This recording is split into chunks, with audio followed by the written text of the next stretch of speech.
एक बार जंगल में एक छोटा सा शेर रहता था जिसका नाम था टिम्बो।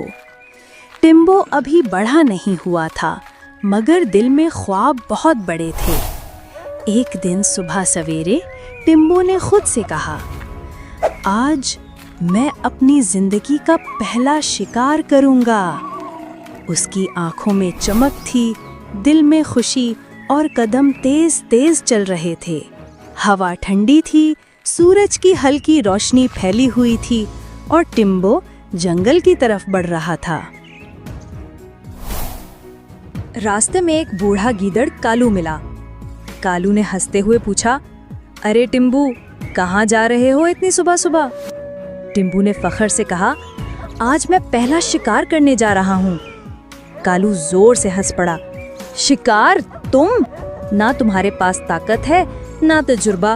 घर जाओ, खेलो, आराम करो, ये काम बड़े जानवरों का है। ये सुनकर टिम्बू के दिल पर बोझ सा आ गया। उसके कदम आहिस्ता हो गए और वो चुपचाप घर लौट आया। रात को टिम्बू जागता रहा, सोचता रहा, क्या मैं वाकई कमजोर हूँ या बस कालू मुझे पहचानता नहीं? अगली सुबह टिम्बू पानी पीने दरिया के किनारे गया। झुका तो पानी में अपना अक्स देखा। अक्स ने जैसे मुस्कुरा कर कहा, दूसरे जो भी कहें, तुम मजबूत हो, तुम कर सकते हो। टिम्बू के दिल में एक रोशनी जाग गई। उसने फैसला किया, अब मैं पीछे नहीं हटूंगा। रास्ते में उसे एक खुश मिजाज तोता चिक्कू मिला। चिक्कू ने कहा, शाबाश टिम्बू, तुम्हारी दौड़ तेज है, तुम्हारी आंखें तेज है, बस अपने दिल की सुनो। ये सुनकर टिम्बो ने गहरी सांस ली और दौड़ना शुरू कर दिया।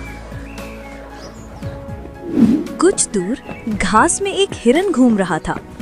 टिम्बू की आंखों में फोकस, दिल में हौसला और लम्हे भर में शिकार उसके सामने था।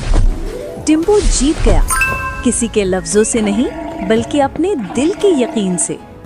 दोस्तों, जिंदगी में हमेशा दो तरह के लोग मिलेंगे, एक कालू गीदड़ की तरह जो आपको रोकेंगे और एक चिक्कू तोते की तरह जो आपको हिम्मत देंगे। लेकिन सबसे अहम आपका अपना दिल है, वो दिल जो कहता है तुम कर सकते हो। याद रखें, दूसरों की बात सुनना अच्छी बात है, मगर असल ताकत अपने अंदर होती है। असल जीत वो है जब तुम अपने दिल की हाँ सुनो और दुनिया की ना को नजरअंदाज कर दो।